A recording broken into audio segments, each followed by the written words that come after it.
ओम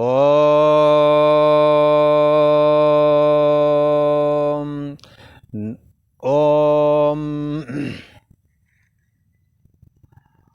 ओम गुरु ब्रह्मा गुरु विष्णु गुरुदेव महेश्वरा गुरु साक्षात् परम ब्रह्म तस्मै श्री गुरुवे नमः।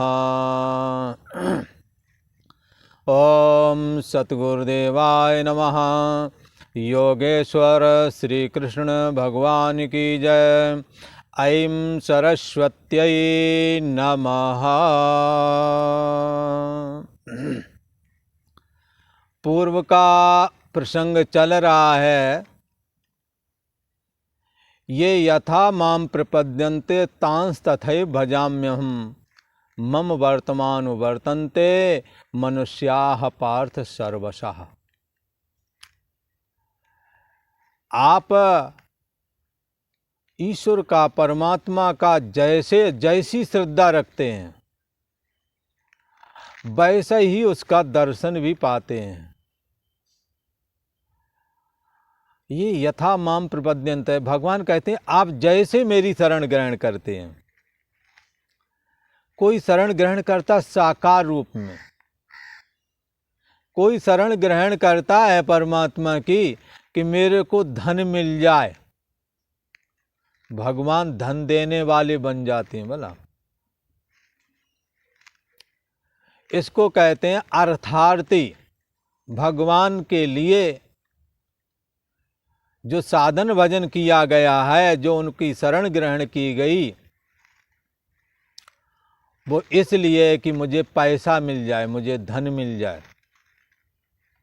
पर बंधुओं चिंता मत करो, धन मिलता है और इतना मिलता है कि आप धन से तृप्त हो जाएंगे।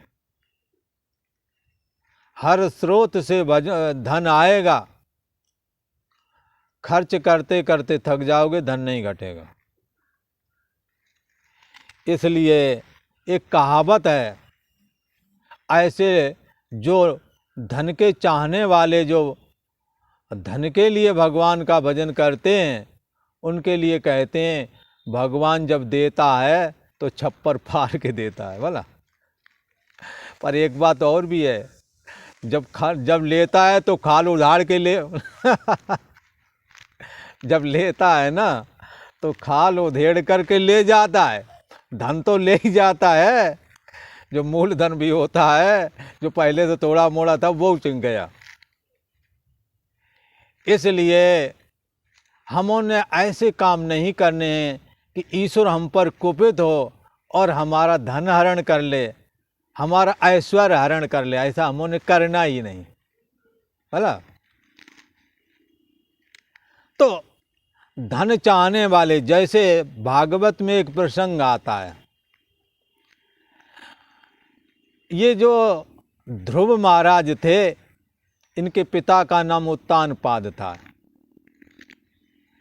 तो उत्तानपाद ने अपनी दूसरी रानी का एक पुत्र था उत्तम, उसे ही सब कुछ देने का विचार किया था। ध्रुव को कुछ भी नहीं मिल रहा था, तो ध्रुव ने कहा हमें भी पिता का प्यार, उनकी संपत्ति, उसमें हमें भी मिलना चाहिए। भला ऐसा, हाँ, ऐसा उन्होंने मानो उस समय कहा। तो अब क्या है, पर पिता अथवा उनकी माता ये देने को तैयार नहीं थी। तो फिर क्या हुआ, उनकी माता समझदार थी। उन्होंने कहा हे पुत्र, उनको ऐश्वर्य नहीं प्राप्त होता है, उनको धन नहीं प्राप्त होता है, जिन्होंने कभी भगवान श्री हरि नारायण को, जो जगत के रूप में है, जो जनता जनार्दन के रूप में हैं, जिन्होंने ये गरीब जनता की, दीनहीन जनता की धन आदि से सेवा नहीं की, उनको धन कहाँ से प्राप्त हो। जो परमात्मा श्री हरि नारायण का भजन करता है उसे धन प्राप्त होता है।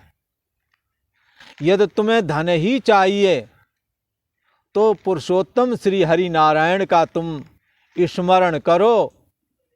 उन्होंने ही इंद्र बनाए, कुबेर बनाए, दिग्पाल बनाए।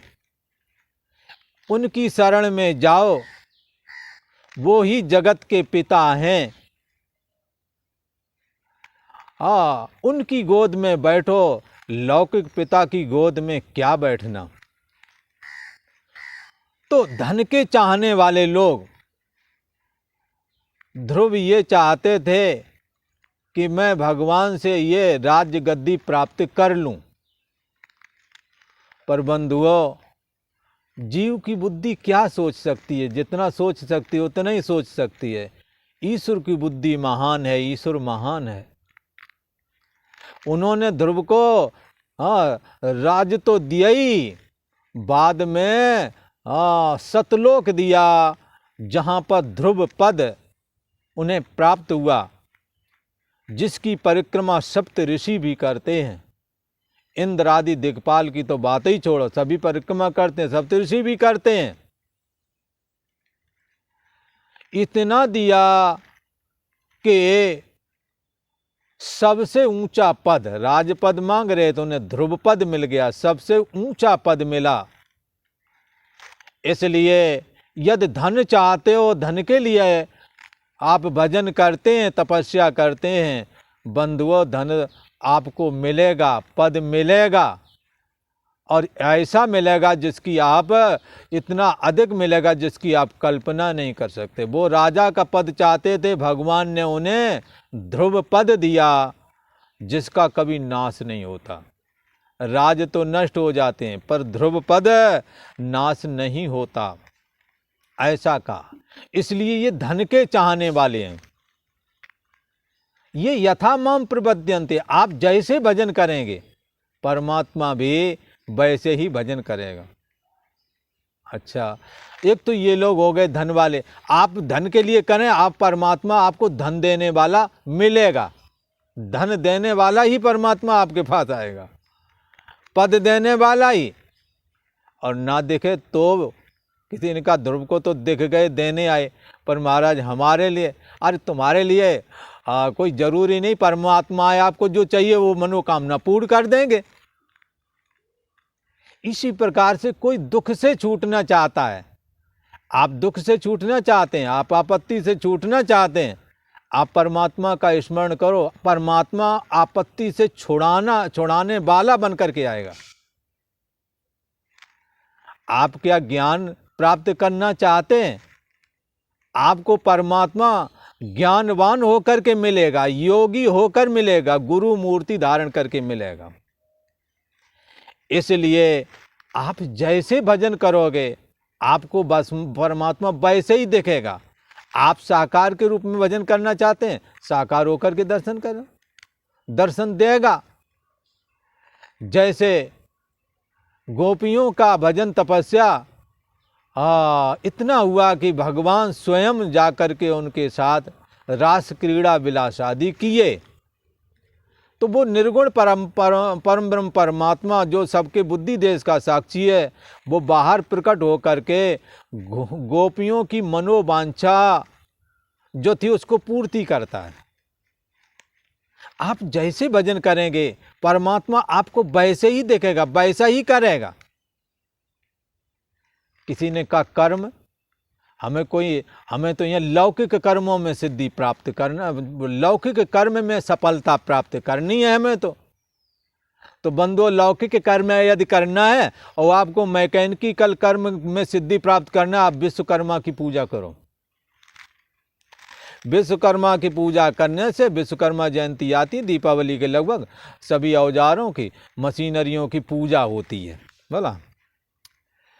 तो जब पूजा करके विधिवत उनका आराधन किया जाता, मशीनरी लगाना, फैक्ट्री लगाना, इंडस्ट्री लगाना सफल हो जाता, उत्तरोत्तर वृद्धि होती है। ऐसा है नहीं है कि नहीं होती है, विश्वकर्मा की पूजा से ये फल प्राप्त हो जाएगा। आपको शक्ति प्राप्त करनी है, आप नवरात्रे रहें, नवरात्रि से आपको शक्ति प्राप्त होगी। नवरात्रि व्रत धारण करने वाले आप देखोगे किस तरह से अपने मुंह में सांग छेद लेते हैं, एक कांटा चुभाने की हिम्मत नहीं है, पूरी सांग गले में चुभो लेते हैं और माता की परिक्रमा करते हैं। ये शक्ति किसने दी? आप शक्ति हासिल करना चाहते हैं, आप आराधन करें, शक्ति का शक्ति प्राप्त होगी। आपको धन चाहिए, भगवान विष्णु का धन आराधन करने से धन भी प्राप्त होता है। यदि केवल धन की और इच्छा नहीं तो कुबेर का सीधा सीधा आराधन करो। आपको सुंदरता चाहिए, आप अश्विनी कुमारों का आराधन करें, आपको सुंदरता प्राप्त होगी। आपको सुंदर स्त्री चाहिए, हाँ, आप उर्वशी का आराधन करें, मिलेगी। कांक्षंता कर्मणाम सिद्धिम यजंत इह देवता। कर्म की सिद्धि चाहते हैं, आपको दुख तकलीफ हो रहे हैं, महामृत्युंजय कराओ, ठीक हो जाएगा। राहु केतु गड़बड़ कर रहे हैं, कुत्ते आदि को खिलाओ। सर्वग्रह शांति के लिए गरी के गोले के अंदर घी और बूरा भर दो, डाल दो, ये जो है ना पीपल आदि पेड़ हो तो उनके नीचे कहीं गाड़ आओ, सैकड़ों हजारों लाखों करोड़ों चींटियों का भोजन होवेगा, ग्रह शांति हो जाएगी, सर्वार्थ शांति के लिए। खैर, कांक्षंता कर्मणाम सिद्धिम यजंत इह देवता। इस मनुष्य लोक में कर्मों का फल चाहने वाले नवग्रह बिगड़े, उनका पूजन करा दो। कोई बहुत बड़ा ग्रह चल रहा है, दुर्गा सप्तशती का आराधन कराओ, टल जाएगा। हाँ, इसी तरह से कोई शत्रु परेशान करता है, माता का आराधन करो, शत्रु की बुद्धि फिर जाएगी, वो आपका मित्र बन सकता है। ऐसा कहा। आपको कर्म में सिद्धि प्राप्त करनी है, आपको खेती में सफलता प्राप्त करना है, आप समय पर मेहनत करें। कर्मणाम सिद्धि, कर्मणा सिद्धि। ये जो कर्मणा सिद्धि है, कर्म किए से सिद्ध होवेगी। कर्मणा सिद्धि जो है, कर्म करने से सिद्ध होवेगी। आप कर्म करें, विधिवत करें, आपके कार्य सफल होवेंगे। इसलिए कांक्षंता कर्मणाम सिद्धि, कर्मों में यदि सफलता प्राप्त करना है तो आप करें, नियमित रूप से अपने कार्य को संपादन करें, क्योंकि अकर्मण्यता रूप दोष दुनिया में सबसे बड़ा दोष माना गया है। वो आदमी बिल्कुल बेकाम हो जाता है जो अकर्मण्यता को स्वीकार करता है। गीता अकर्मण्यता को दूषित बुद्धि करके मानती है। कर्म न करने वाला न तो सकाम कर्म कर सकता है और न ही निष्काम कर्म कर सकता है। कर्म करोगे तो अपने कर्म कर सकोगे, दूसरों के भी काम आ सकोगे, पर जब कर्म नहीं करोगे तो अपने भी छूट जाएंगे और दूसरे के भी छूट जाएंगे। और जब उन्हीं कर्मों के द्वारा जब आप कर्म करते हैं तो निष्काम भाव से करते हैं, जिससे ईश्वर संतुष्ट होता है और ज्ञान वैराग भक्ति प्राप्त होती है। पर जब आप कर्म नहीं करेंगे तो निष्काम भी नहीं कर पाएंगे, आप भगवान की ज्ञान वैराग भक्ति से भी वंचित रह जाएंगे। इसलिए कर्म करने वाला सफल होता है, चाहे कामना युक्त कर्म करे, चाहे कामना रहित होकर के कर्म करे, कर्म करने वाला ही सफल होता है। ऐसा कर्मी यदि चाहे तो क्या करे? इस मनुष्य लोक में कर्मणाम सिद्धि कांक्षंता, कर्म के द्वारा यदि सफलता प्राप्त करना चाहते हैं तो जीवन में अकर्मण्यता की ओर नहीं जाना बंधुओं। हमें नित्य प्रति सुबह उठ कर के नहाने धोने से आदि अपने सारे कृत्य करना चाहिए। उठने वाले कपड़े को स्वयं घड़ी करके रख देना चाहिए। छोटे मोटे काम को माताओं पर नहीं फेंकना चाहिए, कुछ स्वयं भी कर लेना चाहिए। सारे काम तो माताओं ने दिन भर करना ही है, और जरा आप भी कुछ कर लोगे तो क्या घट जाएगा। इसलिए यदि इस मनुष्य लोक में सफलता प्राप्त करनी है तो आप कर्म करें, निठल्ले नहीं रहें। इसलिए कर्म करने वाला सफलता को प्राप्त होता है। वही कर्मी। और जब देवताओं का आराधन करता है तो कर्मों में सफलता प्राप्त करता। आप इंडस्ट्री लगाए हैं, आप बराबर हिम्मत पूर्वक काम करने में लगे पड़े हैं, तो देवता उन्हीं पर कृपा करते हैं।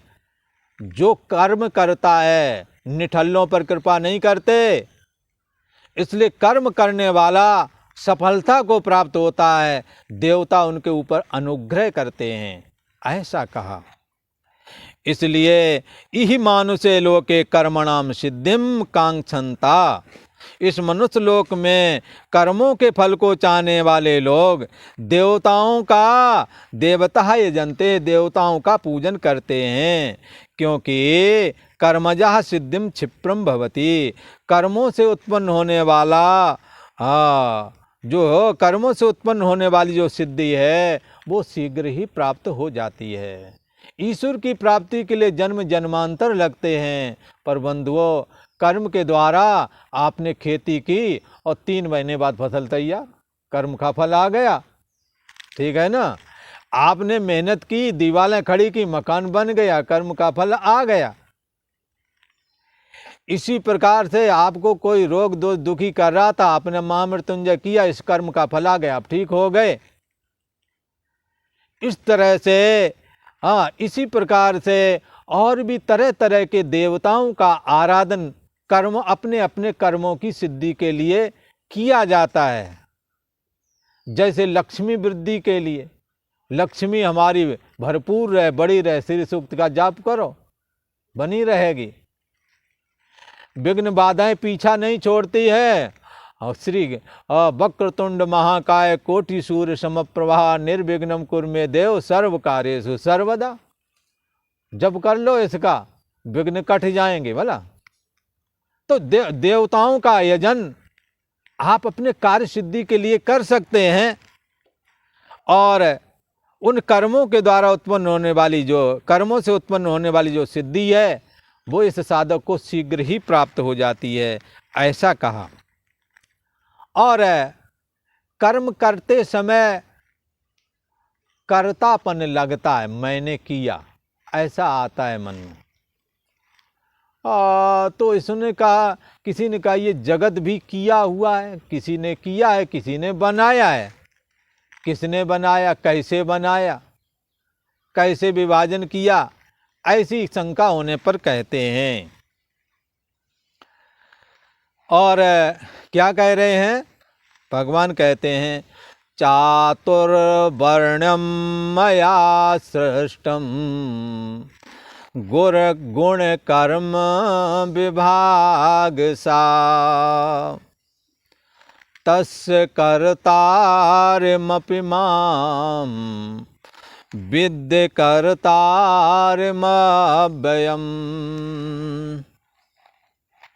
भगवान श्री कृष्ण कहते हैं, हे अर्जुन, जितनी भी क्रियाएं होती हैं ये संसार में ही हैं, मन शरीर में हैं, इंद्रियों में हैं, मन में हैं, बुद्धि में हैं। पर उसका जो आश्रय और प्रकाशक है, जो बुद्धि देश का साक्षी है, वो क्रिया रहित है। उसको अक्रिय बोलते हैं, निष्क्रिय बोलते हैं, उसको अकर्ता बोलते हैं, उसको निर्लेप बोलते हैं, उसको निरंजन बोलते हैं, उसको परमात्मा बोलते हैं। वेदवादी उसे ब्रह्म बोलते हैं, शैव उसी को शिव बोलते हैं, और दुर्गा वाले उसी को पराचिति शाक्त बोलते हैं। तो भगवान श्री कृष्ण कहते हैं चातुर्वर्ण्यम मया सृष्टम। 4 वर्ण। किसी ने कहा ये 4 वर्ण कौन से हैं? तो 4 वर्ण हैं ब्राह्मण, क्षत्रिय, वैश्य और शूद्र। और ये 4 वर्ण हैं और 4 ही आश्रम हैं। ब्रह्मचर्य, गृहस्थ, वानप्रस्थ और सन्यासी। तो इन 4 वर्णों का जो समूह है उसको कहते हैं चातुर्वर्ण्य। तो किसी ने कहा महाराज ये 4 वर्ण की जो स्थापना की गई, चातुर्वर्ण करके जो चलन में है, ये ये चार प्रकार के मनुष्य हैं, इनका विभाजन कैसे कर दिया? तो ये 4 वर्ण की व्यवस्था, 4 वर्ण का विभाजन कैसे हुआ होवेगा, ऐसा कोई कहे तो कहते हैं गुण कर्म विभाग सह। गुण और कर्मों के अनुसार ये 4 लोग बनाए गए, 4 प्रकार के लोग बनाए गए। जो ज्ञान प्रदान थे, गायत्री आदि जपते थे, तपह कर्म करते थे, वो ब्राह्मण कहलाए। और जो साहस प्रदान थे, युद्ध आदि में बढ़ चढ़ के हिस्सा लेते थे, समाज को सुरक्षा देते थे, स्वयं सुरक्षित रहते, ऐसे लोग क्षत्रिय करके कहे गए। और जो अपना भरण पोषण करते, 2-4 का और भी करते, व्यापार वाणिज्य आदि में विशेष रुचि वाले हैं, ऐसे वैश्य कहे गए। और परिचर्यात्मक कर्म, सेवा शुश्रूषा करने वाले, जो हमारे ही अपने बच्चे, हमारे ही अपने लोग हैं। भाई हमारे 4 बच्चे हों तो कोई सास प्रदान है, उसको सुरक्षा की जिम्मेदारी दे दी, भला। कोई ज्ञान प्रदान है, चलो उसे लिखा पढ़ी की जिम्मेदारी दे दी। कोई कमाने धमाने वाला है तो चलो बैंक आदि का, व्यापार आदि का काम उसे सौंप दे, भाई तुम देखे करो। और ये घर पे रह गया, भाई उसके नहीं बस में था तो चलो अपना घर की सेवा करने लगा। बस इसी का नाम है। एक परिवार भी 4 तरह के लोगों से चलता है। ये 4 प्रकार के लोग, 4 वृत्तियां हैं।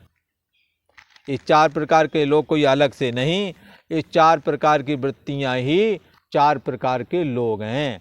जैसे एक परिवार को चलाने के लिए 4 प्रकार के लोग चाहिए, ज्ञान प्रदान, साहस प्रदान, अच्छा सुरक्षा देने वाला, और कमाने धमाने वाला, और चौथे नंबर का अपने घर बार की सेवा शुश्रूषा आदि करके उन्नति करने वाले, सेवा शुश्रूषा में हाथ बटाने वाले, ऐसे लोग। तो इनको कहते चातुर्वर्ण। ये 4 प्रकार की व्यवस्था, 4 प्रकार की वृत्ति वाले लोग एक परिवार को चलाने के लिए भी चाहिए, और एक देश को भी चलाने के लिए चाहिए, एक समाज को चलाने के लिए चाहिए। इसलिए चातुर्वर्ण व्यवस्था यद्यपि आज के समय में प्रासंगिक नहीं रह गई है, लोग इस व्यवस्था को तवज्जो कम दे रहे हैं। बेशक दें, पर इस व्यवस्था के बगैर उनका गुजारा नहीं है। आप बेशक ही वर्ण व्यवस्था को न माने, पर सरकार ये हाई कास्ट, ये शेड्यूल कास्ट, ये बैकवर्ड है, माने बगैर कहाँ रह पा रहे हैं। इसलिए 4 प्रकार की वृत्ति विशेष वाले लोग, समाज को भी ज़रूरत है, देश को भी ज़रूरत है, परिवार को भी ज़रूरत है। तो पूछा किसी ने कि ये 4 प्रकार के लोग किसने बना दिए? तो भगवान श्री कृष्ण ने कहा चातुर्वर्ण। 4 प्रकार के लोगों को चातुर्वर्ण करके बोलते हैं। चातुर्वर्ण, ये जो है चातुर्वर्ण जो है, ये मया सृष्टम, मैंने इनकी रचना की है। बोले महाराज आपने इनकी रचना क्यों कर ली? भगवान ने कहा इसकी जरूरत थी इसलिए कर ली। किसी ने कहा आपने अपने देश में 4 हाईवे क्यों बना दिए, पूरब से पश्चिम, उत्तर से दक्षिण, ये क्यों बनाए हैं, इनकी क्या ज़रूरत थी? तो बनाने वाले ने कहा इनकी ज़रूरत थी इसीलिए बना दिए। तो बोले ये सनातन वालों ने ही क्यों बनाए? ये सनातन धर्म के चलाने वाले, ये जो जगत के ईश्वर हैं, इन्होंने ही ये 4 व्यवस्था क्यों दी है? इन्होंने ही ये 4 रोड क्यों बना दिए?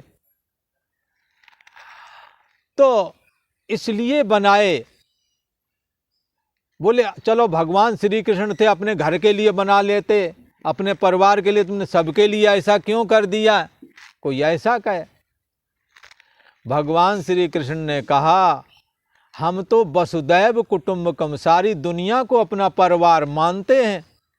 इसलिए दुनिया में 4 प्रकार के लोग, 4 प्रकार की वृत्ति वाले ये लोग एक परिवार को चलाते हैं, एक समाज को चलाते हैं, एक देश को चलाते हैं, पूरी दुनिया को चलाते हैं। ऐसा नहीं है कि आप इन 4 प्रकार की वृत्ति वाले लोग हों और दुनिया को चला के दिखा दें। आपको फौज भी चाहिए, आपको बुद्धिजीवी भी चाहिए, आपको जज भी चाहिए, वकील भी चाहिए, बुद्ध वर्ग बौद्धिक वर्ग वाले लोग चाहिए, प्रशासक वर्ग चाहिए और वाणिज्य वर्ग चाहिए। और बड़ी बड़ी बिल्डिंगें खड़ी हैं, ये बड़ी बड़ी बिल्डिंगें बम्बई और दिल्ली में बना रखी, ये सेवा करने वाले सेवा न देते। हाँ तो ये मजदूर वर्ग, ये श्रमिक वर्ग, यदि उनमें हाथ ना बटाते ये ऊंची बिल्डिंगें बन पाती क्या? इसलिए इसी को कहते चातुर्वर्ण, ब्राह्मण वर्ग बुद्धि विशेष वाला, क्षत्रिय वर्ग प्रशासक वर्ग, और वैश्य वर्ग जो व्यापार वाणिज्य आदि संपूर्ण देश के करने वाले, वो भी लगे हुए सरकार स्तर पर। और सेवा करने वाली बड़ी बड़ी बिल्डिंगें बनाई, इंजीनियर देख रहा है, दिमागदार आदमी देख कर बता रहा है, काम करने वाले लगे। इसलिए 4 वर्ण रूप व्यवस्था की उस समय जरूरत थी, इसलिए बनाए। तो चातुर्वर्ण मया सृष्टम, भगवान श्री कृष्ण कहते हैं 4 वर्ण की व्यवस्था वाला ये सनातन धर्म की संरचना मैंने की है। और ब्राह्मण क्षत्रिय वैश्य शूद्र करके चातुर्वर्ण व्यवस्था मैंने दी है। मैं इसका करता हूं, तो भी मैं कर्तापन कभी लेता नहीं हूं। मैं देह से, मन से, बुद्धि से असंग हूं, प्राणों से असंग हूं। असंग होने की वजह से बुद्धि में मेरे कर्तापन नहीं आता, इसलिए मैं सब कुछ करता तो अकर्ता, मैं सब कुछ करता हुआ भी अकर्ता भाव में ही रहता हूँ। शरीर मन इंद्रियां बुद्धि आदि से मैं सदा असंग हूँ। इनकी क्रियाओं को मैं अपना नहीं मानता। सारी क्रियाएं इन्हों के द्वारा, शरीर मन इंद्रियों के द्वारा करते हैं, तो भी इन क्रियाओं का मैं कर्ता अपने को नहीं मानता। इस तरह से ये ईश्वर किस तरह से असंग है, ये भगवान श्री कृष्ण किस प्रकार से असंग हैं, इस बात की चर्चा हमने की। और बाकी चर्चा अपन अगले सत्र में करेंगे, अगले वीडियो में करेंगे। ओम शांति शांति शांति।